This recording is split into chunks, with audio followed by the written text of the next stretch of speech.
Hola, bellas almas. Cuando tuve el tema de la canalización, que hablaban de los cátaros, yo no sabía nada de qué eran los cátaros. Entonces me ha dado por investigar mucho, que llevo días, y he hecho un texto breve por comentaros un poquillo, porque he relacionado por todo lo que he ido profundizando los cátaros, María Magdalena y, y sobre todo textos y muchos artículos que han publicado y de todo, y lo he hecho todo en un texto breve para poder comentároslo. Esto hace muchos siglos, en una época donde las sombras de la Inquisición, que ya sabéis, la Inquisición se alzó sobre Europa, pues existió un grupo de hombres y de mujeres que fueron llamados herejes. Pero esto no por corromper la fe, sino por buscar una espiritualidad más pura, más luminosa, más interior hacia nosotros mismos o mismas, como de más conocimiento. Y estos eran conocidos como los cátaros, también conocidos como los puros. Pero es que su historia se entrelaza con, llamémoslo, una figura profundamente misteriosa, que es María Magdalena.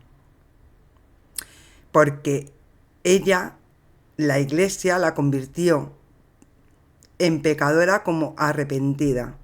Y en realidad fue una mujer muy sabia, digámoslo, incluso iniciada,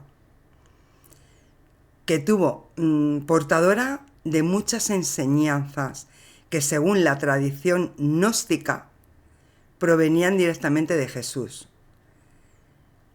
Incluso, por lo que he estado averiguando, en algunos textos vienen de una forma o de otra, pero llegó a ser una gran sacerdotisa, una gran pareja, porque fueron pareja, Jesús y María Magdalena, que se hicieron crecer el uno al otro y el otro al uno, con mucha sabiduría. María Magdalena no solo fue la primera en ver al Cristo, a Jesús resucitado. Pues digo todo esto porque se encontraron textos antiguos gnósticos en Nat Hammadi, en Egipto.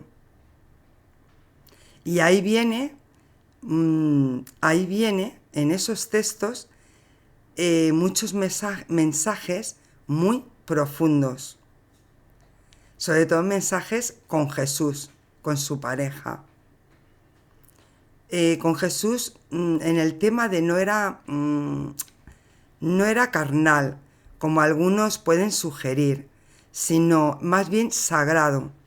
O sea, no se trataba simplemente de deseo o de atracción física, sino de una unión espiritual profunda, una conexión de almas, incluso lo que llaman la iniciación tántrica. Y esto lo digo, como os he comentado antes, porque se encontró el Evangelio de Felipe. Yo cuando oí esto, o sea, el Evangelio de Felipe, yo no sé si sabríais de esto, yo no. Porque esto no forma parte de los evangelios canónicos de la Biblia. El Evangelio de Felipe es uno de los llamados evangelios gnósticos. Y están, vamos, es que fueron textos descubiertos en 1945, como os he comentado antes, en Nat Hammadi, en Egipto. Se encontraron estos textos ocultos en una vasija de barro. Fijaros, madre mía, enterrados durante siglos, enterrados durante siglos para evitar su destrucción por parte de la Iglesia oficial.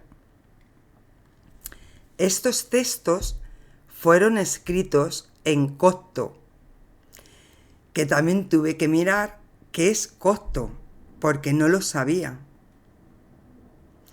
Y copto es la lengua que hablaban los faraones, que se escribía con letras griegas, que fue usada por los cristianos egipcios desde el siglo II y III después de Cristo. Aunque se dice que algunas pueden ser incluso más antiguas. Esto del Evangelio, o sea, el texto no fue escrito por el apóstol Felipe, como literalmente pone, sino que lleva su nombre simbólicamente, como era costumbre en muchos textos gnósticos. Pero en estos textos del Evangelio de Felipe se habla, o sea, está escrito como que se dice como que Jesús besaba a menudo en la boca a María Magdalena. Entonces eran pareja. Y está escrito de una forma no como muestra de deseo, sino como de transmisión espiritual. Porque los evangelios gnósticos, como por ejemplo el de Felipe que he comentado, el de Tomás o el de María, todos estos textos fueron hallados en esta famosa biblioteca de Nag Hammadi en Egipto en 1945, escritos en copto.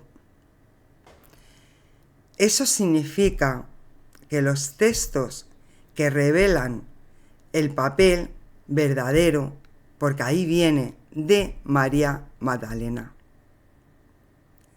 Estos textos demuestran la relación profunda que tuvo con Jesús, como también demuestran las enseñanzas espirituales más ocultas. Vienen de esa tradición copta gnóstica, marginada por la Iglesia en su momento oficial.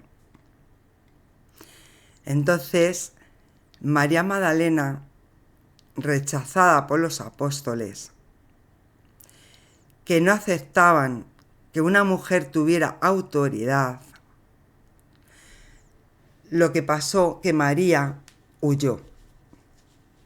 Según la tradición provenzal, llegó en una pequeña embarcación al sur de la actual Francia, a la región de la Provenza. Allí se retiró, allí vivió, predicó y se retiró a una cueva en Saint-Baume. Lo digo así porque no sé cómo se dice Saint-Baume. Allí pasó sus últimos años en contemplación, pero también se dedicó mucho a la energía tántrica. Se dice que no llegó sola. Con ella, según los relatos que aún susurran entre las piedras más antiguas de Languedoc, se dice que trajo 6 libros, 6 manuscritos que contenían enseñanzas prohibidas en aquel tiempo. Textos gnósticos sobre el alma. Textos gnósticos sobre el amor divino. Textos gnósticos sobre el conocimiento del uno. Textos gnósticos sobre la alquimia sagrada del cuerpo y del espíritu. Esos libros no eran para las masas, sino para los iniciados. Se dice que para hombres y mujeres que estarían listos siglos después para despertar. ¿Qué quiero decir con esto, bellas almas? Que muchas almas han bajado y traen esa gran sabiduría para hacer despertar a más personas. Porque como sabéis, tenemos miles y miles, tenemos miles de vidas. Ahora estamos en este presente, pero tenemos miles de vidas. Bueno, voy a seguir. Entonces, fue allí, en esa misma región, donde tiempo después nacería un nuevo movimiento, siguiendo un hilo invisible de sabiduría, que son los cátaros, porque los cátaros aparecieron entre los siglos X y XIII. Hay personas que ponen como en el siglo X, otros que sí en el siglo XIII, pero bueno, yo lo he hecho aquí en breve y he puesto siglos X y XIII, que fue un movimiento religioso. Pero ¿qué pasó? Que fue erradicado por la Iglesia, y eso que valoraban muchos procesos cristianos, pero buscaban más una perfección espiritual. Los cátaros eran seguidores del Nuevo Testamento, pero rechazaban el Antiguo. Se reivindicaban a sí mismos o mismas como la verdadera Iglesia de los apóstoles. Y ellos y ellas decían que Jesús de Nazaret era un mensajero de la dualidad en el que mostró el camino hacia Dios. Hay mucha información sobre escritos respecto a la Inquisición, sobre este tema de los cátaros. Y de los cátaros no hay tantos escritos. Se mira mucho más, se ve mucho más en el tema de la Inquisición, que se dejaron muchos textos. Los cátaros se les reconocía como hombres y mujeres, se los llamaban así, buenos y buenas. Ellos y ellas predicaban con la lengua del pueblo, porque en aquel tiempo se predicaba con la lengua occitana. Sí que hay una Biblia que está escrita en occitano. Tenían mucha cercanía, con las demás personas, en cómo vivían, en cómo actuaban, en cómo pensaban, y por eso se les llamaba así hombres buenos o mujeres buenas. Siempre iban en parejas y además siempre llevaban pan encima de ellos, o ellas llevaban pan o comida, y lo que hacían era repartirlo a quien se lo pedía. A quien le pedía, repartían ese pan ayudándoles. Y por eso a muchos o muchas de ellos o ellas lo que hicieron fueron registrarlos o registrarlas si llevaban comida, porque entonces o pan o incluso migas de pan se veía en los bolsillos y era como la Inquisición sabía que eran cátaros. En esta sociedad occitana, la mujer tenía más libertad, porque si quería se podía divorciar. Incluso llevaban negocios.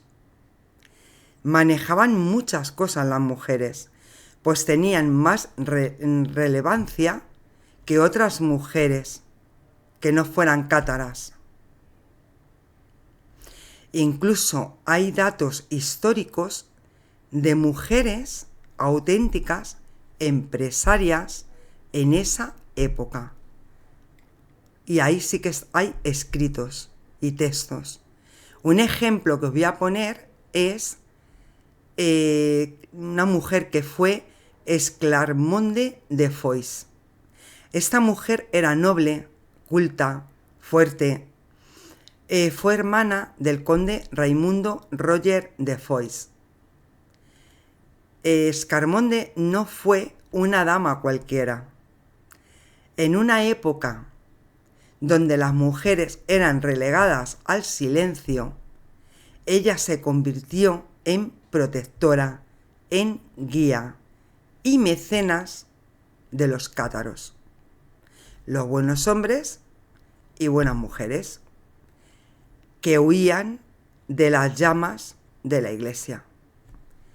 Fue iniciada como perfecta en 1204 en la ciudad de Fanjeaux, en un acto que marcaría su vida para siempre. Desde entonces se entregó a la causa espiritual de los cátaros, a la enseñanza, al consuelo y al consagrarse como símbolo de la resistencia femenina y sagrada frente a un sistema patriarcal y brutal. Vivía en el castrum. Antiguamente se llamaba el castrum. Esta palabra designa una fortaleza medieval. No era solo piedra. Dentro vivían las almas más sabias del catarismo, los guardianes del conocimiento. Porque aquí, en este castrum, en Montsegur, que no fue solo un refugio, sino también un templo solar, alineado astronómicamente como un centro de saber oculto, donde algunos dicen que se conservaban los manuscritos prohibidos, que el castrum es donde vivían, es como una torre, era una torre, ahora se puede decir castillo porque luego como que construyeron castillo, pero era una torre y luego alrededor de la torre del castrum estaba el villagio, como se llamaba, que era el pueblo de los fieles. Pero aquí dentro dicen que se conservaban, aquí en Montsegur, en este refugio se conservaban los manuscritos prohibidos. ¿Qué quiere decir esto? Que según se dice, fueron traídos siglos antes por María Magdalena desde Tierra Santa, y como que los guardaban ahí. Entonces, esta mujer vivía ahí y, como os he dicho, alrededor del castrum, campesinos, artesanos, madres, hijos, o sea, todos estaban bajo protección espiritual y política de esta mujer Escarmonde. Ella no blandía espadas, pero su palabra era ley. Como os he comentado, enseñaba, consolaba, curaba. Era una mujer, por lo que vienen en escritos, que no temía al Papa ni a los cruzados. Y su castillo, el castrum, estaba preparado no solo para resistir asedios, sino para proteger, como os he dicho antes, esos textos que se dice que trajo María Magdalena y que lo llamaban la llama del conocimiento. Y así fue como Montsegur, este castrum, se convirtió en el último bastión cátaro. Fue la última luz antes del exterminio. Porque en 1243 los ejércitos del norte llegaron con órdenes de acabar con toda la herejía. Entonces, durante 10 meses, bellas almas, 10 meses, el castrum, el castillo, resistió al asedio. Dentro, los perfectos oraban, ayunaban, según se dice, cantaban. Y Escarmonde, ya mayor, no estuvo presente en el momento final. Pero, como se dicen en textos, estaba en cada piedra, en cada ritual, en cada palabra transmitida en secreto, porque fue una gran mujer. Cuando el castillo cayó en marzo de 1244, más de 200 cátaros decidieron no adjurar de su fe. Se dice que bajaron por el prado que había, sabiendo su destino. Y allí, en un acto de terror que aún estremece la memoria si nos ponemos, como me he puesto a leer, pues todo lo que pasó, por textos y por personas en vídeos que historiadores, la verdad que te estremeces, ¿no?, en esas memorias, porque fueron quemados vivos. Pero es que entraron al fuego cantando, según se dice. Entraron al fuego cantando, elevando sus voces, como si ya fueran luz. Se dice que 4 de ellos escaparon esa misma noche, con un tesoro sagrado. ¿Qué tesoro sagrado? Los 6 libros. Los 6 libros, las enseñanzas místicas, los textos gnósticos que habían llegado con María Magdalena. Muchos creen que Escarmonde fue la guardianesa de ese tesoro espiritual y que su legado fue preservar la verdad sagrada más allá de la muerte. En la tradición esotérica, su nombre aún resuena como símbolo de la mujer sabia, de una mujer libre, de una mujer fuerte y luminosa. porque no fue ni monja ni fue bruja. Al contrario, fue sacerdotisa, iniciada, señora de el castrum, como lo llamaban, o del castillo, y se convirtió en leyenda, por lo que investigué. Se dice que cuando subes a Montseur y el viento sopla entre las ruinas, algunos dicen que puedes oír el eco de su voz, como que Escarmonde no murió, que como el fuego cátaro se transformó en espíritu vivo, en llama eterna, en memoria de una época donde el conocimiento en esa época era perseguido. Pero lo bueno, que nunca fue destruido. También deciros que los cátaros rechazaban la autoridad de Roma. Ellos no necesitaban templos de piedra, ni riquezas, ni jerarquías. Según ellos, por lo que he estado investigando a través de muchos días, para ellos la Iglesia se había corrompido al servir al mundo material, porque los cátaros creían en dos principios, uno de luz, que creó el alma, y otro de oscuridad, que creó el mundo físico. Decían que el cuerpo era una prisión y que el alma es una chispa divina que debía liberarse, y que hombres y mujeres por igual podían alcanzar ese estado.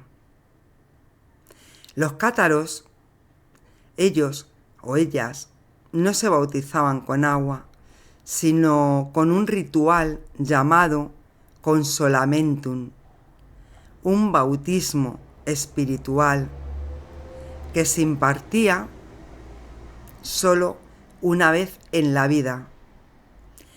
Y aquí, al leerlo, según vienen textos y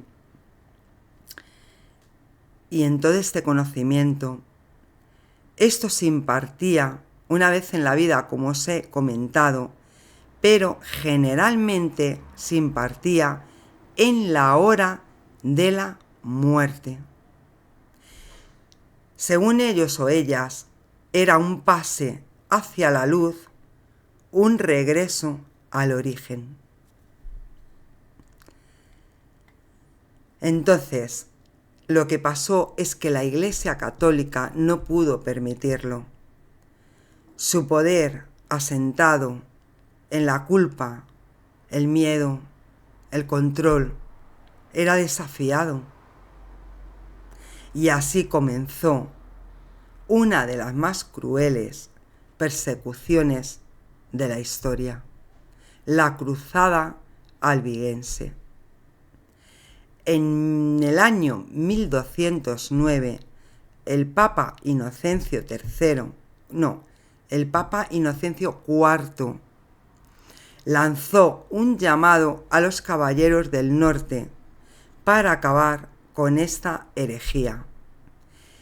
Lo que siguió, como ya sabéis, pues fue una campaña de terror.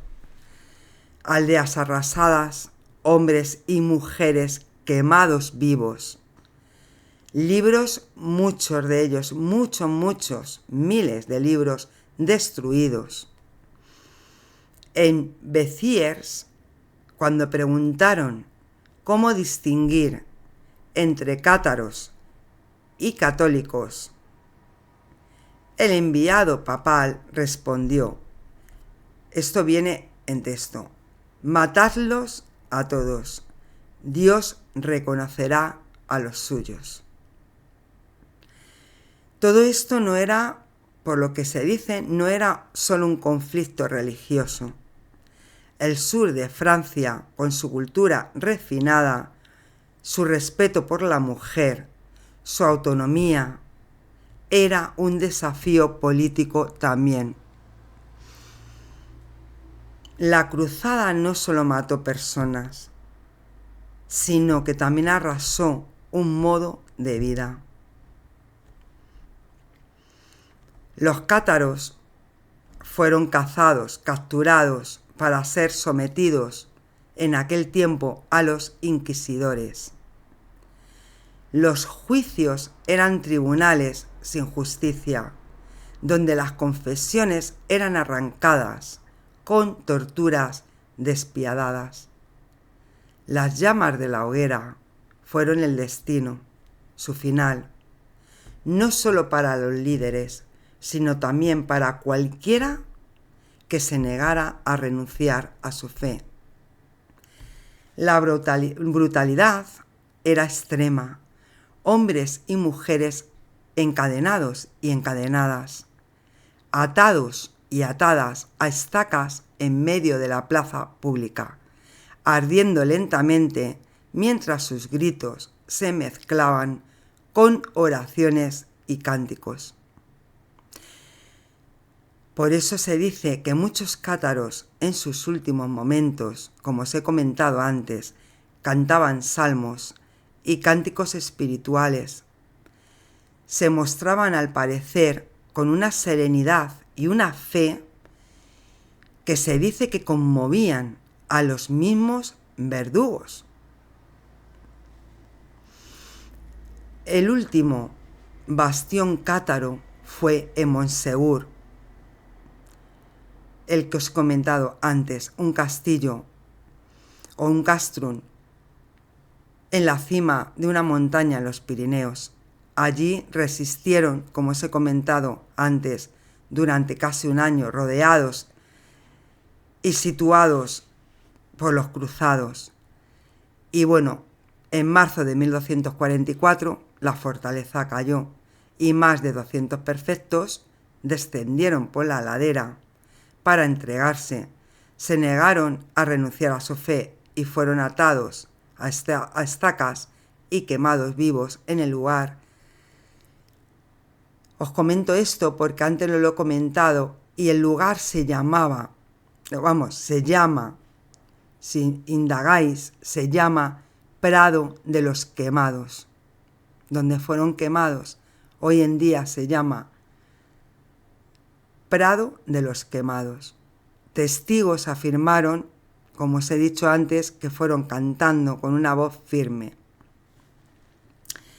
Pero la historia cuenta que la noche, aquí, por lo que he ido indagando de unas cosas y otras, se dice en la historia que la noche de antes de la caída, 4 cátaros escaparon del castrum, del castillo, con un tesoro. No era oro ni joyas, sino los 6 libros de María Magdalena, que había traído siglos atrás, las escrituras sagradas prohibidas, que estos manuscritos contenían un conocimiento espiritual profundo, la alquimia sagrada del cuerpo y del alma, secretos que la Iglesia puede que en aquel tiempo quisiera eliminar a toda costa. Se cree que estos textos fueron protegidos, se dice que fueron protegidos por órdenes secretas como los templarios y que siguen sobreviviendo a través de linajes ocultos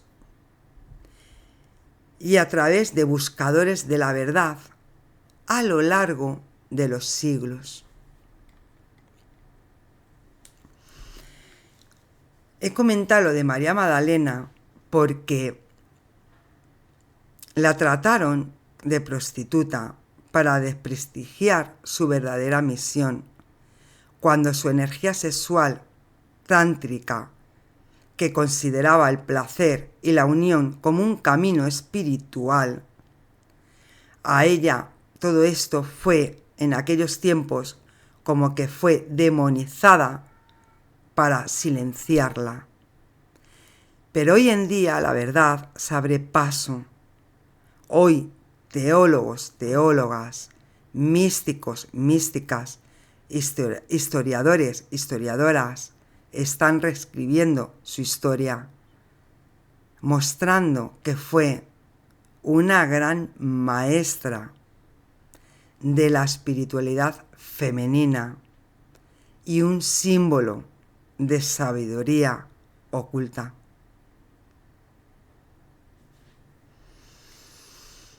Se dice que vale, los cátaros fueron exterminados, sí, pero se dice que su fuego sigue vivo, no en las iglesias ni en los dogmas, sino en los corazones de todas las personas, en esos corazones de quienes se atreven a buscar la verdad.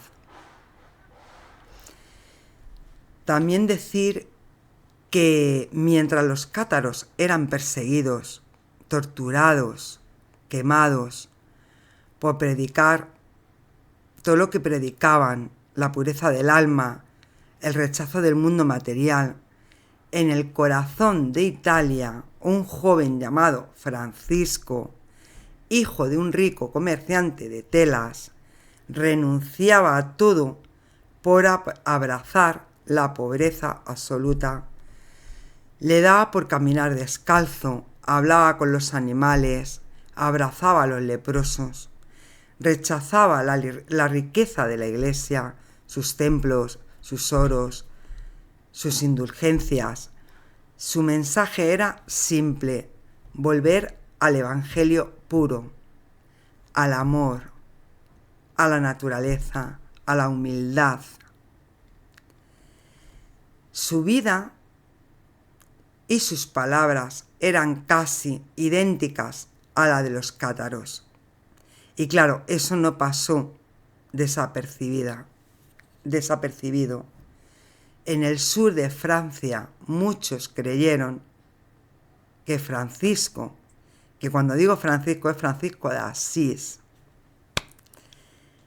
pues Francisco era como un hermano oculto, un iniciado, que desde dentro de la iglesia predicaba el mismo fuego del espíritu. Incluso hay quienes dicen que tenía contacto con los cátaros o que su espiritualidad fue influenciada por ellos, sobre todo porque su movimiento apareció en pleno apogeo de la cruzada albigense, o sea, la persecución contra los cátaros. Pero Francisco hizo algo que los cátaros no hicieron: obedeció a Roma, nunca rompió oficialmente con el Papa, aunque se oponía a todo lo material, aceptó su orden, los franciscanos, que fuera aprobada por la Iglesia. Y quizás por eso sobrevivió, mientras otros eran quemados.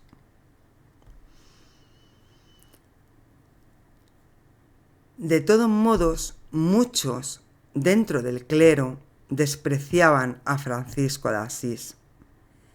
Fue un hombre que murió joven, enfermo, estigmatizado. Su cuerpo dicen que sangraba por las manos, por los pies y por el costado, como si reviviese las heridas de Cristo.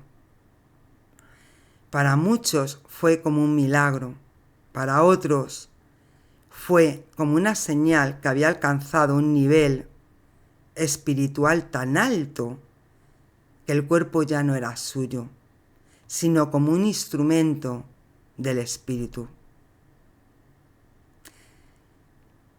que se dice como los perfectos cátaros. Incluso después de su muerte, su mensaje fue domesticado. Roma convirtió a Francisco de Asís en un santo inofensivo. Hay una estatua sonriente rodeada de aves. Pero el verdadero Francisco de Asís era un rebelde místico, un hermano de los humildes, llamémoslo como también se dice, un hermano de los humildes y de los locos por Dios, o de los herejes invisibles. Entonces, bellas almas, sí, los cátaros fueron quemados. María Magdalena fue silenciada. Francisco de Asís fue tolerado, pero dentro de un molde que nunca fue suyo. Algunos dicen que fue la encarnación viva de la reconciliación entre la luz cátara y la Iglesia traicionada. Otros dicen que fue un testigo, un símbolo del que el mensaje de amor puro no podía ser completamente destruido, ni siquiera por los dogmas. Y este breve texto es lo que quería comentaros hoy en día en este breve vídeo, para que supierais un poco el tema de los cátaros, de María Magdalena, de que hay información, de que hay textos escritos, como os he dicho, en Nag Hammadi, en Egipto, en esa gran biblioteca, sobre María Magdalena, Jesús, que se encontró en una vasija de barro. Y hay muchos más textos, y según dicen se sigue guardando esos 6 libros de tan gran conocimiento de María Magdalena. Así que, bellas almas, gracias, gracias, gracias, y espero que os haya gustado esto que os he dado hoy, este pequeñín conocimiento que me ha llevado días para hacerlo más en breve. Espero que os haya gustado, porque a mí me encanta, me encanta toda esta sabiduría que va muy unida, porque quiero subiros también todo eso de María Magdalena, la energía tántrica, todo esto lo veo muy unido también con la cruz de An. Y ya os diré qué es la cruz de An, pues si algunos o algunas no lo sabéis.